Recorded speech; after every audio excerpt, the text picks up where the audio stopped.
Hello, I'm Dr. Annalene Weston, dentolegal consultant at Dental Protection.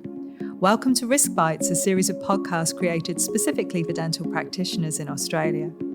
RiskBites looks at the key dentolegal risks and issues affecting dental practitioners across Australia and provides helpful advice and guidance on how to steer clear of them, leaving you free to provide safe and high-quality dental care for your patients. In this edition, we're going to focus on the critical subject of how we say no to patients. Can we do it? Should we do it? And if we should, how are we going to do it? So, Kiran, a common question that we get from our members is whether they can actually refuse to treat a patient. Now, can you tell me what your thoughts are on this? Sure, Annalene. This is always a tough situation for a health professional because we always want to be able to use our skills and clinical experience to help patients. People assume that they have a right to be seen by you whenever they ask, but this isn't always the case. Many times, treating a patient isn't always the best thing for them, and sometimes it may not be the best thing for you. Each situation and patient needs to be judged on its merits and the particular circumstances that present themselves in front of you. Could you give me some examples then, Kiran, of when a healthcare professional may choose to refuse to provide treatment? Definitely. An obvious example would be if the treatment that a patient wants you to provide them is outside your scope of practice. The new guidelines for scope of practice, effective from 1st of July 2020, states that you must only perform dental treatments that you have been educated and trained in and that you are competent in. I think that this is pretty self-explanatory, but basically the Dental Board of Australia is telling each registrant that they may only provide treatment that comes within the scope of their practitioner division, that's hygienists, dentists, prosthetists, etc. They have sufficient training for and, very importantly, deem themselves to be competent in providing that treatment. For example, in clinic, I don't provide orthodontic treatment, and if a patient were to come in to see me and ask me to straighten their teeth, I would explain to them why I will not provide the treatment and then refer them on to one of my GDP colleagues or to a specialist who can then help the patient. Okay, so that's a pretty obvious example there, Kiran. So here's a tougher one. What if I don't like the patient or I've previously had issues with that patient? That definitely is a tougher one. I think it's human nature to avoid conflict, and if you've previously had issues with a patient, then naturally you'll be reluctant to provide them with further treatment. And this is where it can get a bit more complicated, and again, a situation that has to be assessed on its merits. For example, let's say you saw the patient about 2 years ago. They were unhappy with the filling that you provided at the time and had come back to see you a couple of times to rectify. Maybe you had to replace the fillings, or you gave the patient a refund as a gesture of goodwill, and you didn't hear from the patient again. If the patient books in to see you again for a regular checkup, this would show that in the patient's mind at least, they don't have an issue with you, and therefore you need to strongly consider whether you should refuse to see this patient. That's not to say that you always have to see a patient. If you have a patient that's verbally abusive and threatening and has told you that they'll put a brick through your window, obviously this is a significant breakdown in the professional relationship, and so you would be well within your rights to refuse to treat the patient. You had asked what if you don't like the patient, and this could be for a number of reasons. They could be rude, they use language that you don't think is appropriate, they always turn up late or never pay their bills. In these circumstances, it's wise to remember that you have your own personal boundaries and it's not okay for anyone to breach them. You should clearly set out what these boundaries are, clearly and respectfully to a patient. And if the patient continues to cross these boundaries, you'd be well within your rights to refuse to treat them. Can you give any other examples of when you could refuse to treat a patient? Sure, Annalene. An example that most of our members would have experienced is when a patient attends and demands treatment from you. Now, the treatment that they request may be entirely reasonable and in their best interests, and so their request may be valid and based on the patient's considerations and beliefs, and this is entirely reasonable. However, many times it is not in their best interests, and this could be a situation where you may consider refusing to provide the treatment.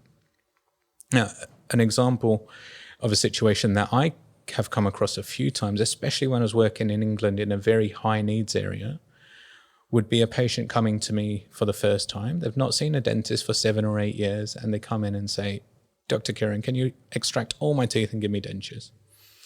I'd examine the patient, and while I'd agree that maybe 2 or 3 of those teeth couldn't be saved and needed extraction, the remaining teeth would be fine, and either a simple clean or small restorations were needed.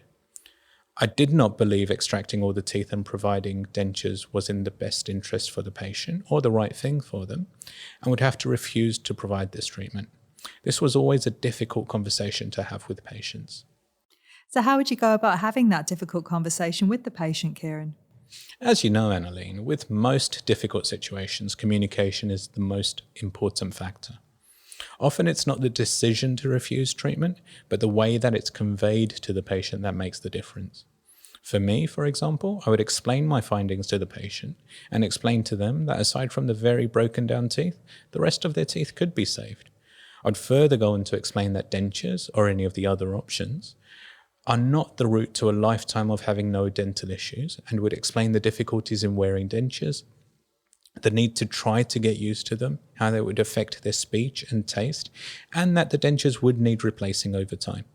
Many times the patients would listen and understand what I was explaining to them, and most of them would appreciate the advice, as they would not have considered the risks and negative aspects of the treatment that they were requesting. Once I had a patient demanding that I provide the treatment, with a classic line of, "They're my teeth, you have to do what I say." I had to explain to the patient that yes, they most definitely are your teeth, but I do not believe that the treatment you are requesting is in your best interest, and therefore I'm not comfortable providing the treatment. I offered to refer the patient to another dentist for a second opinion. And if you ever find yourself in this sort of situation, I'd recommend that you offer your patients a referral for a second opinion. Offer to send the patient's records to a practitioner of their choice. Great, Kiran. So can you give any other tips on how to handle this difficult situation? Sure. If you're certain that you will not provide treatment that a patient's asking for, there are a few things to keep in mind during your discussion. Firstly, I think it's very important to be very clear in your refusal to treat. Say no. Being vague or letting the patient convince you or try to convince you otherwise is never going to be in your best interest. It will lead to more confusion for the patient.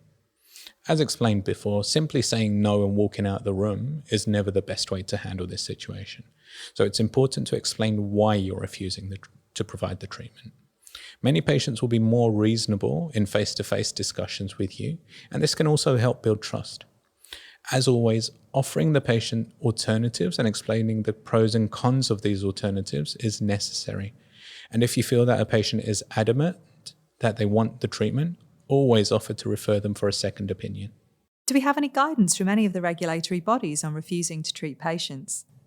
The Dental Board Code of Conduct document advises us that along with the scope of practice issues that we discussed earlier, a clinician should recognise the limits of their own skills and competence and refer a patient to another practitioner when this is in the best interests of the patient, and be aware of their right to not provide or participate directly in treatments to which they object conscientiously, informing patients and, if relevant, colleagues of the objection, and not using that objection to impede access to treatments that are legal, and not allowing moral or religious views to deny patients or clients access to healthcare, recognizing that practitioners are free to decline to provide or participate in that care personally.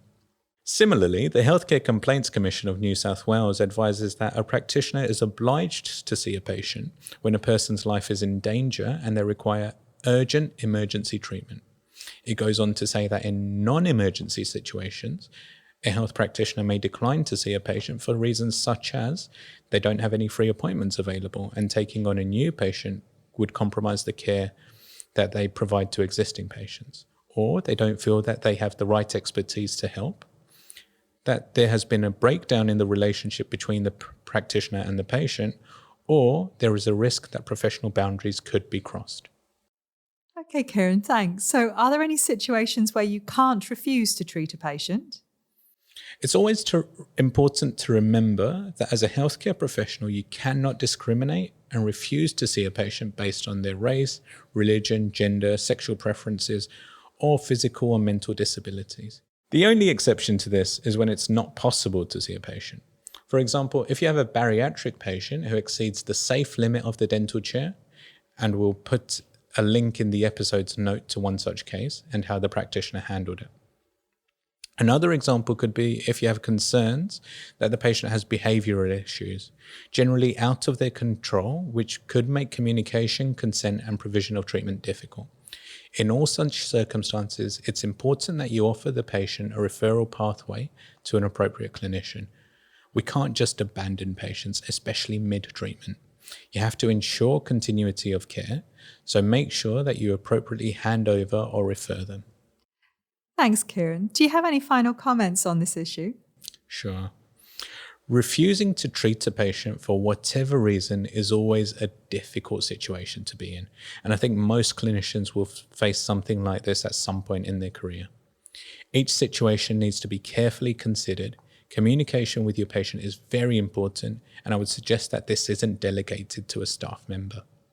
It's always a good idea to give us at Dental Protection a call so that we can discuss the issue with you and can help you with how to communicate your thoughts and decision to a patient. Thanks, Kiran, and that was really relevant and helpful content. And thank you all for listening. We do hope this podcast was helpful to you, and we look forward to sharing more guidance with you in the future. If you like Dental Protection podcasts and you'd like to hear more, please subscribe and leave a review.